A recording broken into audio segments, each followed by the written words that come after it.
Howdy folks and happy Friday. So today I want to teach you how to make a cocktail called the Rob Roy. It was popularized in the late 1890s at the Waldorf Astoria Hotel in New York City, and it was created and named after an operetta called Rob Roy that was created by a composer called Reginald de Koven. Originally when I read this, I didn't know what an operetta was, so I looked into it, and an operetta is basically like a lighter form of opera. So that's what it was named after, that's where it was created, and this is going to be a spirit-forward cocktail. So if you're somebody that doesn't really like a lot of sugar in their cocktail, this may be one for you. It's very similar to a Manhattan, but instead of American whiskey, we're going to actually use Scotch. And so I know some folks are very picky about the Scotch that they mix, and I too have some Scotches that I would not mix.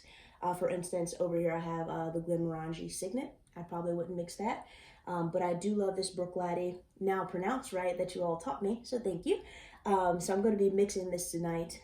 So if you have a Scotch that you feel comfortable with mixing, maybe it's a nice one but not too expensive or whatever you're comfortable with, because it's your whiskey collection, you're going to mix it with a little bit of sweet vermouth and a dash or two of bitters.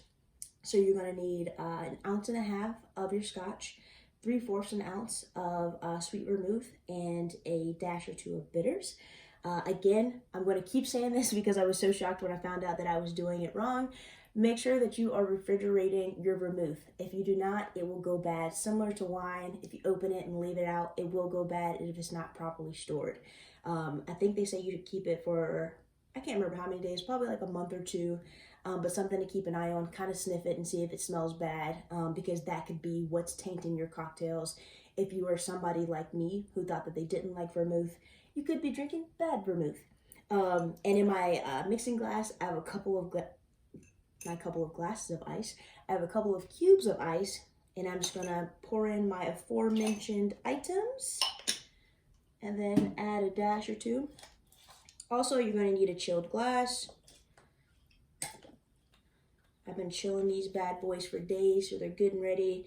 If you have not had a chance to chill your glass, what you can do is just add a couple of cubes to your coupe glass. For those that don't know, the coupe glass is the glass with like a stem, and it has like, it's not technically a goblet, but it opens up. You'll see my coupe glass in a second.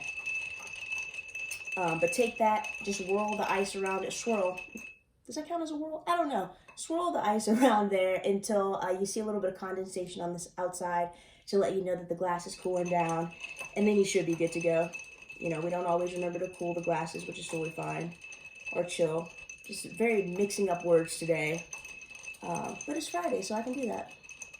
All right. Oh, and I forgot, you're gonna want your cherry. I got my cherries off to the side once I have my mixed cocktail. That should be good enough.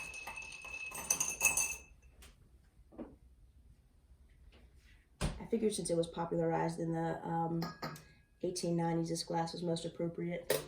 So I used that one out of my coupe glasses. I have a little strainer. This is the first time in a video I remember this, so you guys usually see me with my little mixing tool trying to keep the ice cubes in there, but not today. Look at that, looking like a real pro. If you can even see that. So like I mentioned, very spirit forward, so not a lot came out of that, but it's strong. And you're gonna get your little cherry. Oh man, just look at that. Oh my God.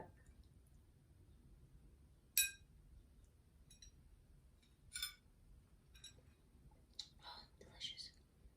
I would highly recommend it.